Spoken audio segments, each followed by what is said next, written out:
Segala kebaikan dan kemurahan Tuhan yang sungguh kami nikmati di sepanjang hari hingga pada sore hari ini. Kami memuji, memuliakan Tuhan, mengagungkan nama Tuhan. Biarlah setiap pujian, penyembahan yang kami panjatkan menjadi dupa yang harum, yang menyenangkan hati-Mu ya Tuhan. Dan pada saat ini kami akan mendengarkan firman-Mu. Kami percaya lewat kebenaran firman-Mu, kami diubahkan, kami diberkati, kami dipulihkan. Dan kami semakin mengenal pribadi Kristus dalam kehidupan kami. Berkati hamba-Mu yang menyampaikannya. Setiap kata-kata yang keluar dari mulut lidah hamba-Mu biarlah semuanya bersumber daripada Engkau.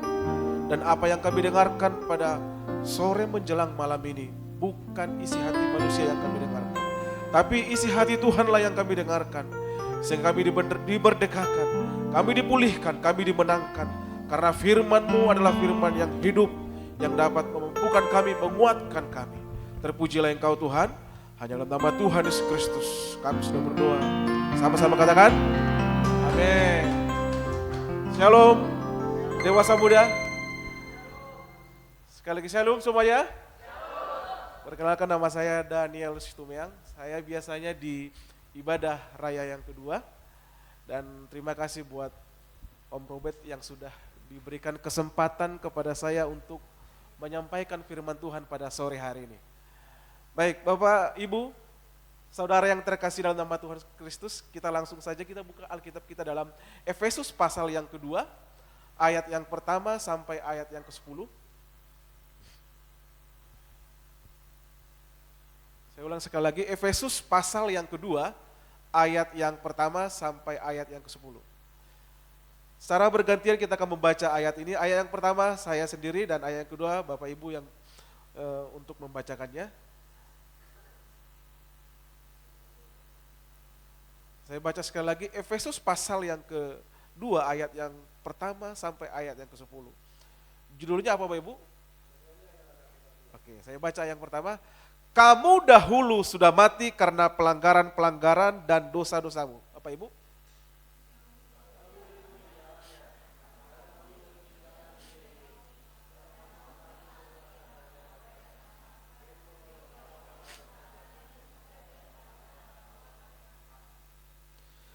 Sebenarnya dahulu kami semua juga terhitung di antara mereka ketika kami hidup di dalam hawa nafsu daging dan menurut kehendak daging dan pikiran kami yang jahat. Pada dasarnya kami adalah orang-orang yang harus dimurkai sama seperti mereka yang lain.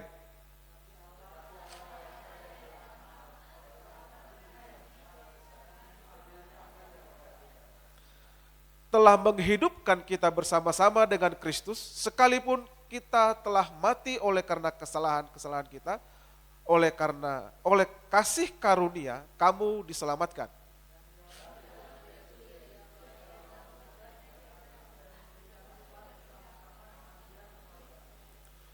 Supaya pada masa yang akan datang Ia menunjukkan kepada kita kekayaan kasih karunia-Nya yang melimpah-limpah sesuai dengan kebaikan-Nya terhadap kita dalam Kristus Yesus.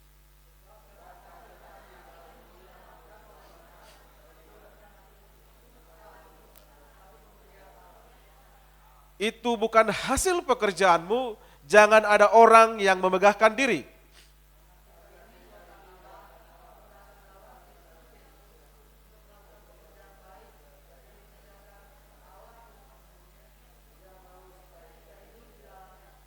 Amin.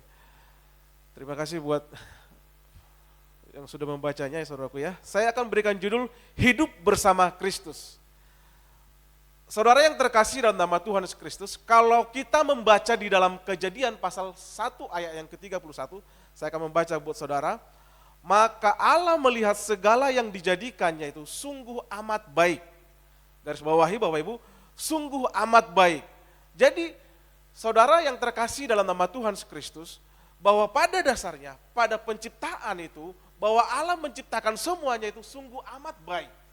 Tetapi kita masuk kepada pasal yang ketiga, Kejadian pasal yang ketiga, sudah jelas di sana bagaimana kejatuhan manusia itu oleh karena pemberontakannya, mereka melanggar perintah Allah, mereka memberontak kepada Allah dan ingin menyamai Allah, maka rusaklah. Oleh karena apa? Oleh karena dosa. Bahwa semua yang diciptakan oleh Tuhan, tadi saya katakan bahkan itu semuanya baik, tetapi pada pasal yang ketiga itu dijelaskan semua rusak oleh karena kejatuhan manusia itu jatuh ke dalam dosa. Menjelaskan kepada kita bahwa kejatuhan manusia itu ke dalam dosa itu sangat rusak Bapak Ibu. Karena apa? Kejatuhan manusia ke dalam dosa membuat hubungan manusia terpisah dari Allah. Bahkan semua agama ingin melakukan sebuah kebaikan dalam kehidupannya, tapi tidak tercapai pada posisi keselamatan itu. Karena kenapa? Rusak oleh karena dosa itu. Bahkan di dalam surat Paulus yang tadi sudah kita bacakan di dalam Efesus itu, dosa merusak kehidupan manusia. Manusia diperbudak oleh dosa. Dan ini akan saya jelaskan secara eksposisi, saudaraku.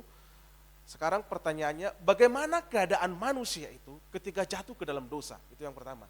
Dan yang kedua, serta apa tindakan Allah kepada manusia orang yang berdosa itu? Yang pertama, bagaimana keadaan manusia ketika jatuh ke dalam dosa? Kita kembali lagi kepada Efesus pasal yang kedua, mungkin ditampilkan di slide ayatnya. Ayat yang pertama,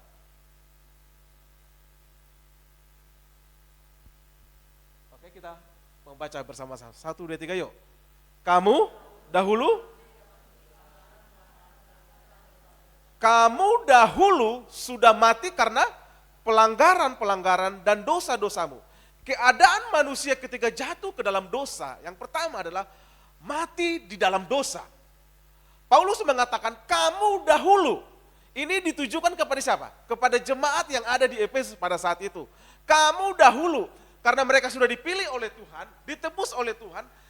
Paulus mengingatkan, flashback ke belakang gitu, bahwa kamu dahulu mati oleh karena pelanggaran-pelanggaran dan dosa-dosamu. Sekarang pertanyaannya, mati dalam dosa. Apa yang dimaksudkan oleh Paulus pada saat itu? Mati dalam dosa adalah bahwa kehidupan manusia, kita sebagai manusia orang yang berdosa, tidak berdaya untuk melawan dosa. Yang pertama. Yang kedua, mati dalam dosa tidak menghargai hal-hal yang rohani. Jadi mati itu bukan, mati bukan, tapi mati di dalam dosa itu dia tidak punya kekuatan untuk melawan dosa itu. Mati dalam dosa adalah tidak mengenal Allah dan tidak memiliki persekutuan dengan Tuhan. Dan mati dalam dosa itu adalah aktif berbuat dosa. Nah inilah yang dikatakan oleh Paulus, kamu dahulu. Paulus mengingatkan kepada mereka, kepada jemaat yang ada di Efesus pada saat itu, bahwa saya dan saudara dahulu mati oleh karena pelanggaran dan dosa-dosamu. Yang kedua, di ayat yang kedua itu dikatakan, kita bisa membaca Bapak Ibu ya, coba di ayat yang kedua, 1, 2, 3 ya. Kamu hidup di dalamnya, karena kamu mengikuti jalan dunia ini, karena kamu mentaati, yaitu roh yang sekarang sedang bekerja di antara orang-orang durhaka.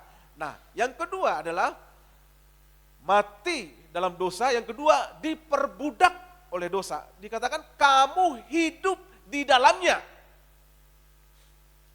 Jadi kamu hidup di dalamnya itu adalah bahwa manusia di luar Tuhan, di luar Kristus, diperbudak oleh dosa itu, hidup di dalam dosa itu, diperbudak. Perkataan kamu hidup di dalamnya adalah diperbudak mengikuti, mentaati. Dalam ketidakberdayaan kita melawan dosa, sehingga kita diperbudak oleh dosa itu, bahkan dosa mengendalikan kita untuk berjalan di dalam dosa itu. Sama seperti ini Bapak Ibu. Seorang perokok, awal-awalnya mungkin sekali 2 kali, baru setiap hari. Mungkin dalam 1 hari mungkin 1 batang, 2 batang. Tapi karena memang udah keseringan, maka apa yang terjadi? Dia akan dikendalikan oleh nikotin itu, tanpa merokok rasanya hambar hidup itu, kan begitu ya. Sama seperti orang yang kena narkoba. Mungkin pertama-tama dia mencoba, tapi lama-lama dia ketagihan. Dan apa yang terjadi? Dia sakau dan dia harus mencari itu dimanapun, bahkan segala cara untuk apa? Untuk mendapatkan itu. Nah, dosa itu bekerja seperti itu. Ketika jatuh ke dalam dosa, sama seperti kita. Kalau kita melakukan suatu dosa, awal-awalnya mungkin kita takut, ya kan, Bapak Ibu? Baru karena sekali, oke. Yang kedua, coba-coba. Yang lama-lama apa? Jadi habit. Nah, itulah yang terjadi dalam kehidupan kita. Saya selalu sering katakan di dalam kompak di tempat ini, kehidupan kita sama seperti handphone ini. Saya selalu sering kadang pinjam handphone istri gitu ya. Baru saya lihat YouTube-nya itu, Bapak Ibu. Saya lihat semua historinya itu akan kelihatan. Ya enggak sih?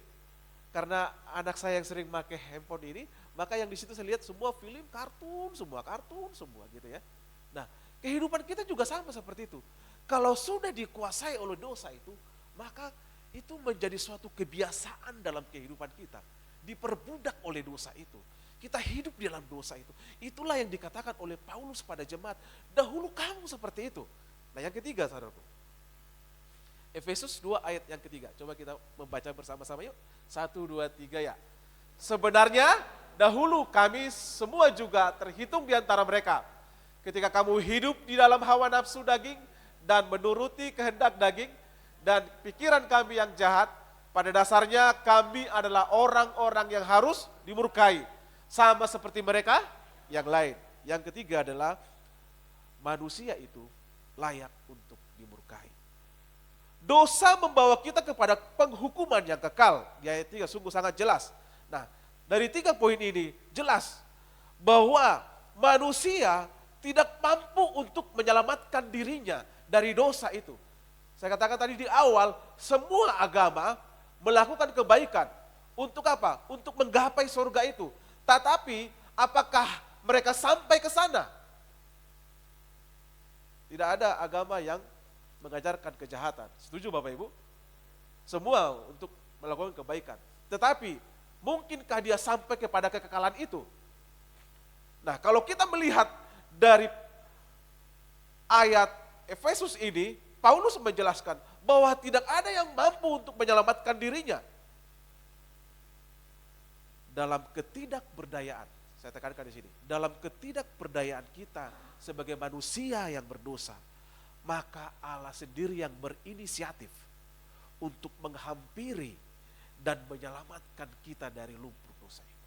Saya ulangi sekali lagi.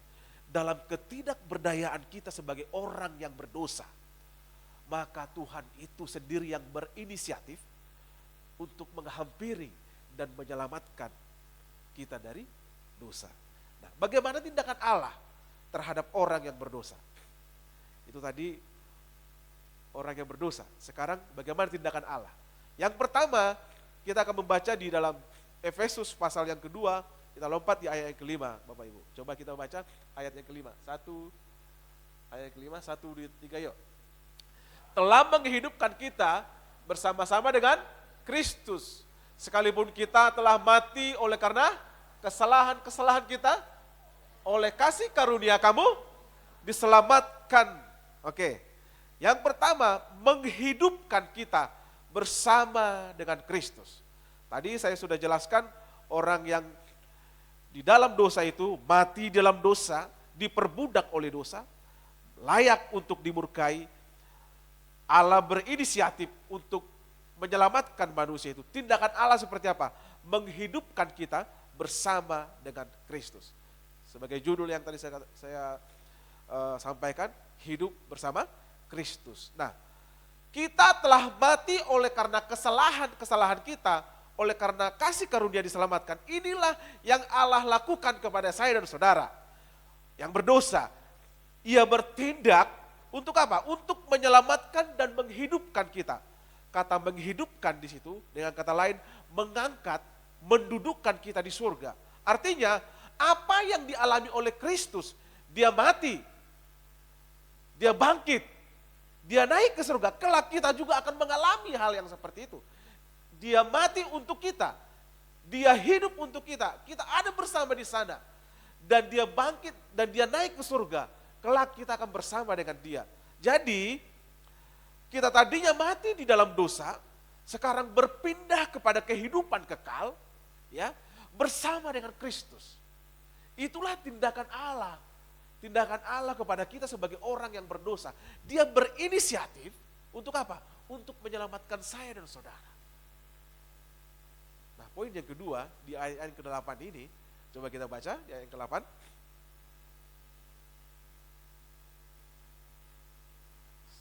Satu, dua, tiga ya.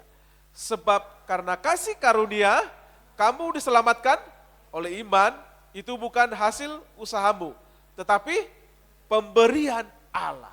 Nah, saudara yang terkasih dalam nama Tuhan Yesus Kristus, oleh karena kasih karunia-Nya, diselamatkan oleh iman. Itu poin yang kedua. Nah, apa itu kasih karunia? Apa itu kasih karunia? Kasih karunia adalah kebaikan Tuhan yang diberikan bagi manusia yang tidak layak menerimanya. Saya ulangi sekali lagi, kasih karunia itu kebaikan Tuhan yang diberikan kepada saya dan saudara yang tidak layak untuk menerimanya. Kenapa tidak layak menerimanya? Di poin yang pertama saya katakan, bagaimana keadaan manusia itu dalam dosa, dia mati, dia diperbudak dosa, dan dia memang layak untuk dimurkai. Pertanyaannya, layakkah kita menerima kasih karunia itu? Ilustrasinya seperti ini. Kalau ada seseorang, dia mendapatkan gaji oleh karena memang dia setiap hari bekerja pada bulan yang pada tanggal mungkin pada pada tanggal yang terakhir dia akan mendapatkan gaji. Itu layak dia menerima itu. Setuju Bapak Ibu? Itu disebutkan upah. Karena kenapa? Dia mendapatkan upah pada pekerjaannya. Tetapi kalau ada seseorang, dia mendapatkan gaji setiap bulan, tetapi dia tidak punya pekerjaan. Apakah ini disebutkan layak Bapak Ibu? Layak enggak dia menerima itu? Dia tidak ada pekerjaan, dia pengangguran, tapi setiap bulan dia dapat gaji. Dia layak enggak menerima ini? Tidak layak. Nah, kasih karunia itu seperti itulah yang dikatakan oleh Paulus bahwa kasih karunia itu diberikan kepada yang tidak layak. Kenapa kita tidak layak? Karena pada dasarnya kita yang harus dimurkai oleh Tuhan. Oleh karena apa? Oleh karena pelanggaran dan dosa-dosa kita. Kasih karunia itu adalah seseorang yang membungkukkan dirinya, lalu mengangkat orang yang di bawah itu untuk berdiri sejajar dengan dia. Dan itulah yang dilakukan oleh Kristus di kayu salib. Dia mengangkat kita dari lumpur dosa itu. Amin, saudaraku. Dan memberikan tempat yang layak bagi saya dan saudara. Kenapa saya katakan yang layak? Karena kita tidak layak sebenarnya. Tapi dia layakkan kita untuk apa? Untuk menerima keselamatan itu. Kasih karunia adalah kemampuan yang diberikan Allah kepada apa? Kepada manusia itu sebenarnya dia tidak mampu, tetapi diberikan kemampuan kepada saya dan saudara. Makanya kalau kita bersaksi dalam kehidupan kita, apa sih yang perlu dibanggakan dalam kehidupan kita sebagai orang yang berdosa? Ya kan? Kita berkumpul pada sore hari di tempat ini dari berbagai suku. Enggak ada yang layak untuk menerima kasih karunia itu. Semua kita orang-orang yang berdosa kok, orang-orang yang durhaka.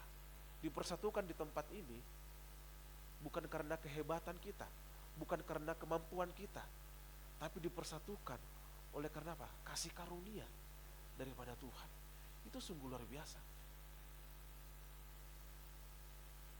Itu seseorang yang tenggelam, dia sudah tidak mampu untuk menolong dia. Coba bayangkan seseorang yang tenggelam, baru ada seorang penolong. Mungkinkah yang tenggelam ini akan diajarkan bagaimana cara berenang? Tidak mungkin. Untuk menyelamatkan diri dari tenggelam itu, dari air itu, caranya bagaimana? Gaya dada, gaya kupu-kupu atau gaya apa lagi, gaya bebas, itu tidak perlu lagi diajarkan kepada orang yang tenggelam. Caranya bagaimana? Dia angkat orang yang tenggelam itu supaya apa? Supaya selamat. Bahwa kasih karunia itu tidak mengajarkan suatu aturan kepada kita. Untuk selamat itu kamu harus berbuat ini, kamu harus berbuat itu. Bukan, tetapi Kristus datang dan dia menghampiri kita. Dia mencari kita. Dia mengangkat kita dari lumpur dosa itu. Dia mensejajarkan kita dengan dia. Artinya bagaimana? Bahwa kehidupan kita yang porak-poranda ini, yang seharusnya neraka yang menjadi bagian kita, dia datang menebus kita dan mengangkat kita sehingga kita mampu berani mengatakan ya Abah, ya Bapa. Semua oleh karena kasih karunia Bapak Ibu. Amin. Untuk itu apa yang kita banggakan dalam hidup kita ini? Bahwa kemampuan yang kita miliki itu, saya rasa tidak. Karena semua karena Kristus. Nah, dikatakan lagi di situ, diselamatkan oleh iman. Nah, apa itu iman? Adalah iman kepada Yesus Kristus sebagai syarat satu-satunya yang dikehendaki oleh Allah. Iman bukan saja pengakuan tentang Kristus, tetapi tindakan dari hati yang percaya serta pengakuan yang disertai ketaatan kepada Allah. Jadi iman itu bukan kepada iman kepada berkatnya saja, tetapi iman itu kepada Kristus, ya, sebagai syarat satu-satunya, ya, dan pengakuan tentang Kristus, tetapi tindakan dari hati yang percaya serta pengakuan kita disertai dengan ketaatan. Jadi artinya begini, bahwa iman itu bukan sekedar kita katakan saya percaya, tetapi ada sebuah action, tindakan kita yang nyata di dalam ketaatan kita kepada Tuhan. Amin. Nah, baru apa lagi? Iman adalah pengakuan secara praktis bahwa Yesus adalah Tuhan atas hidup kita, menjadi raja dalam hidup kita. Nah, menjadi raja dalam hidup kita. Artinya bahwa Kristus Yesus yang menjadi penguasa tunggal dalam hidup kita. Dulunya yang dikuasai oleh ego, sekarang ketika kita percaya kepada Tuhan, kita melepaskan itu, menyerahkan semuanya kepada Tuhan, dan membiarkan Kristus menjadi raja dalam kehidupan kita. Kita biasanya selalu mengatakan bahwa Yesus itu adalah raja. Kita memuji, memuliakan Tuhan. Engkaulah Tuhan, Engkaulah Raja, berdaulat atas hidupku, ku berserah penuh. Tetapi yang jadi pertanyaan, Bu, apakah benar-benar bahwa iman itu benar-benar Yesus itu menjadi raja dalam hatimu? Atau sebaliknya, apakah yang menjadi ego yang menjadi raja dalam hatimu? Itu menjadi perenungan bagi kita. Karena Alkitab mengatakan orang yang beriman itu pengakuan secara praktis bahwa Yesus Tuhan adalah yang hidup, yang menjadi raja dalam kehidupan kita.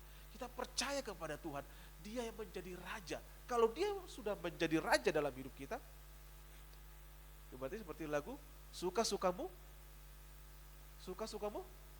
Tuhan. Sungguhlah hidupku telah ditebus oleh kuasa darah yang hidup, yang kudus. Dan suka-sukamu Tuhan, itu sungguh sangat berat dalam kehidupan kita. Itu butuh proses dalam hidup kita. Makanya kita melihat kekristenan itu sudah sampai tua, tapi belum tentu dewasa, ya kan? Jadi bisa dikatakan bahwa kekristenan itu bukan dilihat dari kumisnya yang panjang, tetapi bagaimana tingkat kedewasaannya di dalam mengikuti Tuhan. Itu sama bagaimana kita menempatkan Tuhan dalam hati kita. Benarkah Dia raja dalam hati kita? Atau tidak? Jadi tidak ada hasil perbuatan kita, semua karena anugerah Allah yang kita terima dalam hidup ini. Pertanyaannya, mungkinkah seseorang yang sudah mati mampu menghidupkan dirinya? Mungkinkah seseorang, saya ulangi sekali lagi, mungkinkah seseorang itu yang sudah mati mampu menghidupkan dirinya? Tidak mungkin. Sama seperti kita, bahwa ketika kita berada dalam dosa itu, mungkinkah kita mampu menyelamatkan diri kita dari murka Allah? Tidak bisa. Karena jelas ayat itu dikatakan bahwa oleh karena kasih karunia kamu diselamatkan, bukan karena hasil perbuatanmu. Jangan ada orang yang memegahkan diri, Bapak Ibu. Jadi perenungan bagi kita flashback dalam hidup kita. Ya Tuhan, saya ini orang berdosa. Saya ini orang yang tidak layak sebenarnya menerima itu. Tetapi oleh karena Kristus Yesus, kasih-Nya yang sungguh sangat luar biasa, yang sangat besar, memberikan anaknya yang tunggal itu untuk menyelamatkan saya dan saudara. Poin yang terakhir dari tindakan Allah dalam kehidupan orang yang berdosa itu kita baca di dalam Efesus 2 ayat yang ke-10. Kita baca bersama-sama yuk. Saya ulangi sekali lagi. Kita bersama-sama 1, 2, 3 ya. Karena kita itu buatan Allah, diciptakan dalam Kristus Yesus untuk melakukan pekerjaan baik yang dipersiapkan Allah sebelumnya. Ia mau supaya kita hidup di dalamnya. Nah, poin yang ketiga adalah diselamatkan untuk melakukan pekerjaan yang baik. Nah, keselamatan yang kita peroleh dari Allah adalah keselamatan yang aktif. Artinya apa? Sebab di dalam ayat 10 itu dijelaskan bahwa kita diciptakan di dalam Kristus untuk apa? Untuk melakukan pekerjaan yang baik. Jadi kasih karunia itu memampukan kita untuk apa? Untuk melakukan perbuatan yang baik itu. Dan perbuatan yang baik yang kita lakukan bukan berarti untuk membayar keselamatan yang kita terima dari Tuhan, bukan. Tetapi apa? Karena memang kita sudah mendapatkan keselamatan itu, kasih karunia itu yang memampukan kita. Kasih karunia itu tidak hanya mengubah status kita di hadapan Allah, tetapi juga mengubah bagaimana kita hidup setiap hari. Ada suatu perubahan yang nyata dalam karakter dan sikap kita. Jadi makanya dalam Timotius dikatakan bahwa kasih karunia itu mendidik. Jadi kasih karunia itu bukan cuma kita terima, tetapi dia aktif untuk apa? Mengajar kita, mendidik kita, karakter kita. Jadi bukan status lagi sebagai anak Tuhan, tapi bergerak secara aktif. Nah, kasih karunia mengubah motivasi kita dalam berbuat baik. Dulu kita melakukan perbuatan baik agar Allah menerima kita. Sekarang bukan itu lagi. Kita melakukan perbuatan baik karena kita sudah diterima Allah. Amin, saudaraku.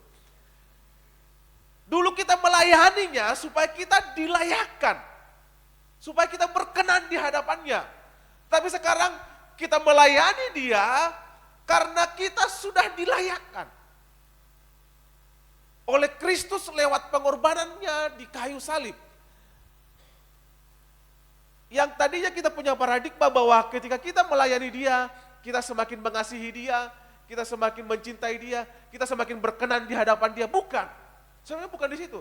Tetapi oleh karena kasih karunia yang sudah kita dapatkan dalam hidup kita. Makanya Paulus berkatakan, ketika dia merenungkan kasih karunia, bahkan dia lebih giat untuk melayani Tuhan daripada orang-orang yang lain.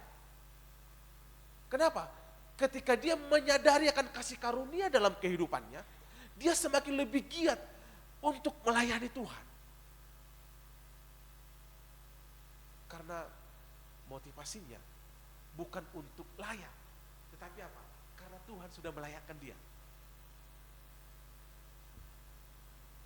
Pelayanannya itu bukan untuk berkenan di hadapan Tuhan.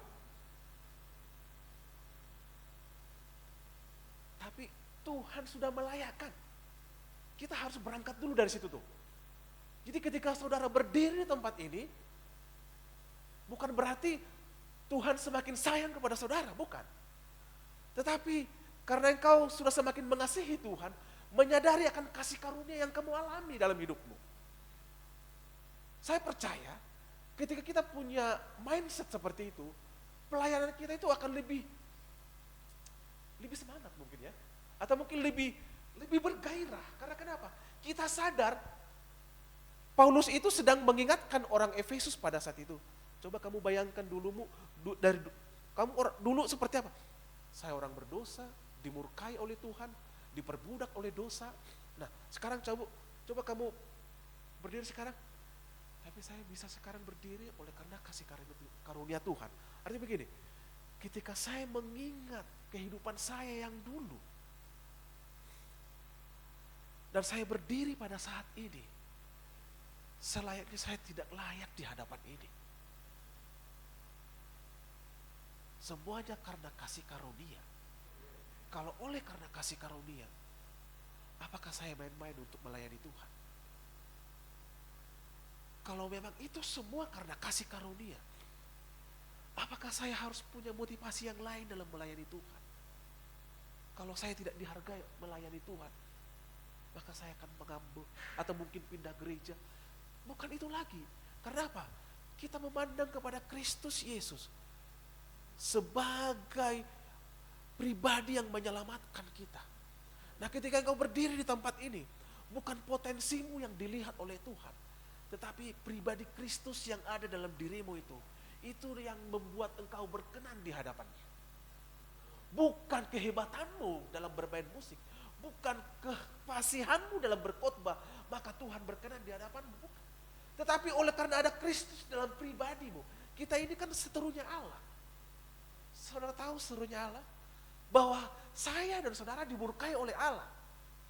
Baru ada pribadi yang datang sebagai penengah. Siapa itu? Perantara, Kristus Yesus. Jadi seperti orang yang begadu, tahu saudaraku, berantem gitu kan. Mungkin saya dengan Pak Franky gitu, berantem, baru kita ribut. Baru datang Om Robert sebagai penengah. Udahlah, karena saya yang salah gitu kan. Baru datang Pak Robert sebagai penengah antara saya dengan Pak Franky. Terus apa kata Pak Franky? Kalau bukan karena Pak Robert, saya sudah hukum kamu. Paham gak yang saya maksudkan? Kalau bukan karena Pak Robert, saya sudah matiin kamu. Dikatakan itu kepada saya. Nah, sama seperti kita. Kalau bukan karena anak saya ini, semua sudah mati binasa. Nah, ketika engkau berdiri di tempat ini, ada Kristus, ada pribadi Kristus yang dilihat oleh Allah Bapa itu.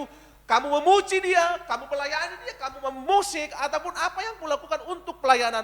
Kristus yang dilihat oleh Allah Bapa dalam hidupmu. Bukan potensimu, bukan kehebatanmu. Itu memang harus kita lakukan. Tetapi adakah pribadi Kristus yang kau andalkan dalam kehidupanmu? Itulah yang dilakukan oleh Paulus pada saat itu. Ketika dia tahu bahwa kasih karunia itu melebihi daripada segalanya. Maka dia semakin giat untuk melayani Tuhan. Lebih daripada orang-orang yang lain. Karena dia sadar bahwa semuanya itu oleh karena kasih karunia. Kalaupun saya melayani, itu adalah karena kasih karunia. Saya sudah mendapatkan kelayakan itu dari Tuhan. Saya sudah mendapatkan perkenanan itu dari Tuhan. Saya melayani dia, bukan supaya Tuhan lebih mengasihi saya, bukan. Karena saya sudah semakin mengasihi Tuhan. Karena saya sudah semakin menyadari akan kasih karunia itu. Sungguh-sungguh luar biasa menghidupi saya sampai hari ini. Harusnya itulah yang kita lakukan dalam hidup itu. Saya percaya, kita punya paradigma seperti itu. Pelayananmu bukan pelayanan yang stagnan, tetapi kamu semakin bergairah. Tidak dihargai, tidak diapresiasi, tapi ketika kau melayani, saya memandang kepada Kristus. Karena ada Kristus dalam hidup saya. Dan saya dilayakkan untuk melayani dia. Segala sesuatu yang kita lakukan, bukan akunya lagi yang dilihat oleh Allah, tetapi Kristus yang ada dalam kehidupan kita. Jadi, sebagai kata-kata statement saya untuk khotbah ini, perbuatan yang kita lakukan itu adalah karena kasih karunia yang ada dalam hidup kita.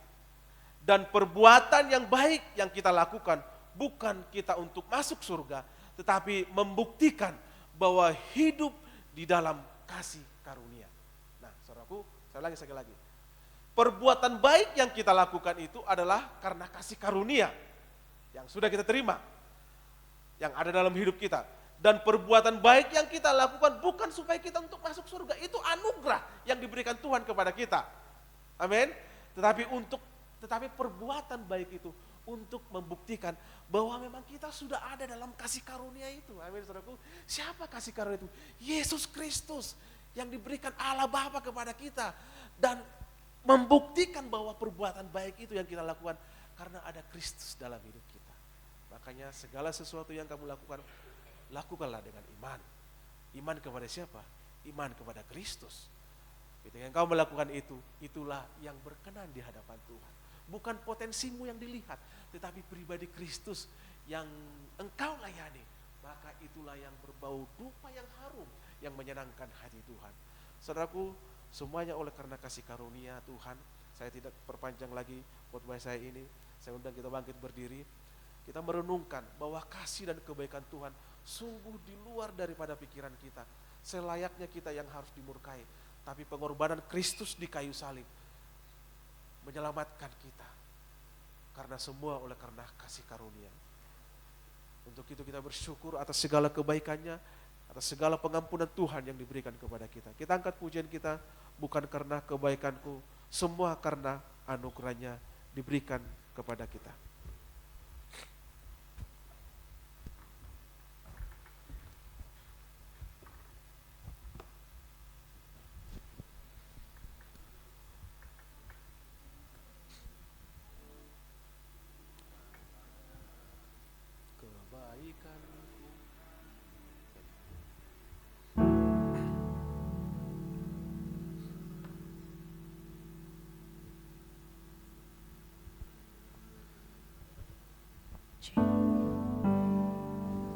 Haleluya.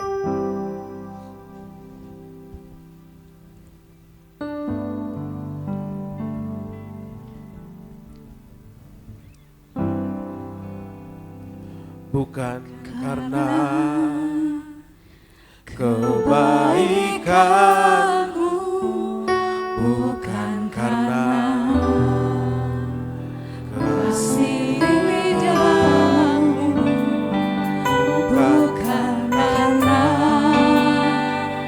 kecakapanmu,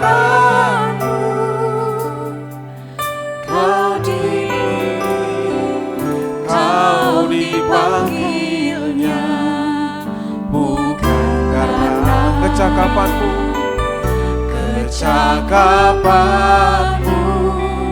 bukan karena baik rupamu, bukan karena kelebihanmu,